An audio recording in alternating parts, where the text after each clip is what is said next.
This movie is dedicated to my mother, who showed me compassion, courage, and resilience by living it and made me the lady I am today. I had always been and always will be.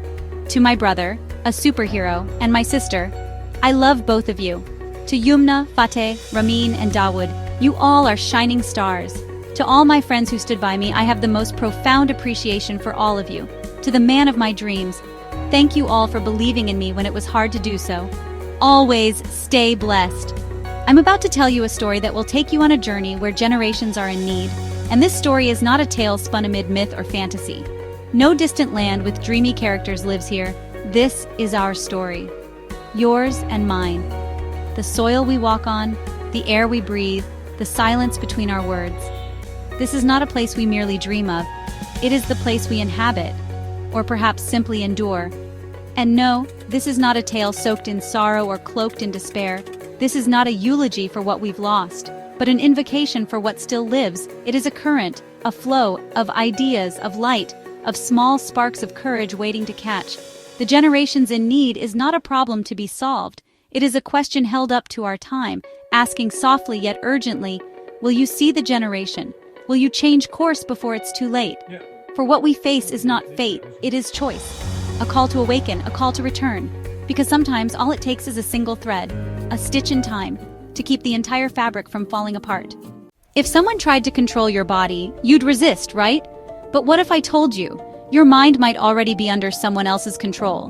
We protect our bodies from strangers, but we often leave our minds exposed to criticism, to algorithms, to the infinite scroll. Childhood was once defined by scraped knees and treehouse secrets, but sometime between the 1980s and 2010, something changed. The smartphone arrived in 2007. Social media soon followed, but no warnings came with the bright screens, just silence.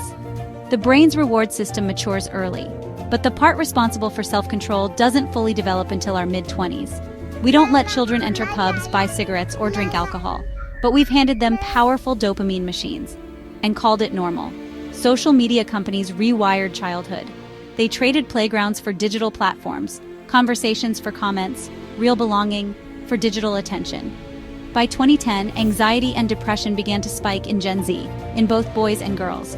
What once was play-based childhood became something else, a phone-based childhood. But this story isn't over, it can be rewritten. If we change phone-based childhood to play-based childhood, we can change the course of a generation. 4 clear action steps are animated as hopeful icons.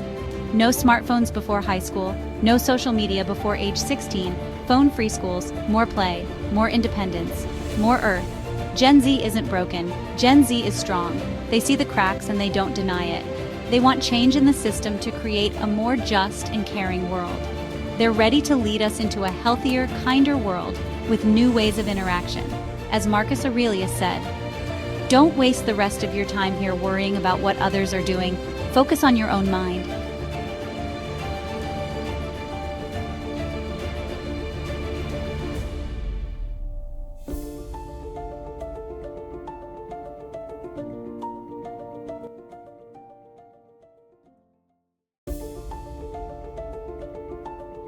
I remember my grandmother's and grandfather's face, how they both made the house into a home, how my grandmother played with me when I was little. Now, my mother sits by herself and we are not around her, relying on caregivers who are underpaid and overworked.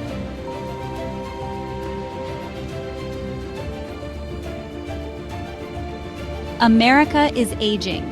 More people are over 65 than ever before. By 2030, 1 in 5 Americans will be a senior citizen. Our care system is broken. Many caregivers are immigrants, working long hours for low wages, while millions of women and unemployed individuals seek opportunities. But we can fix this. We can strengthen the safety net, ensure fair wages, and create a care system that benefits everyone.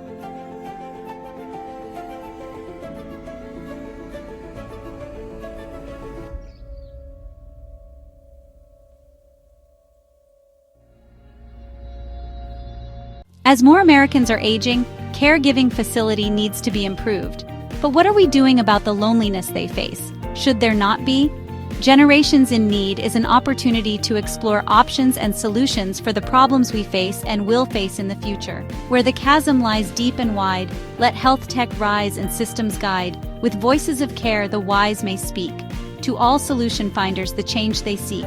Together they stand, a hopeful thread, to heal the breach where progress bleed.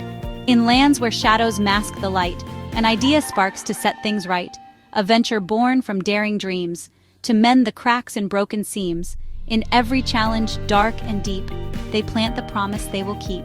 For where the world sees just despair, the entrepreneurs see answers there. The divine turns differently when fire loves water and we love the earth and relax with deep breaths of air. Thank you. Made by Ramla Sahib Deen.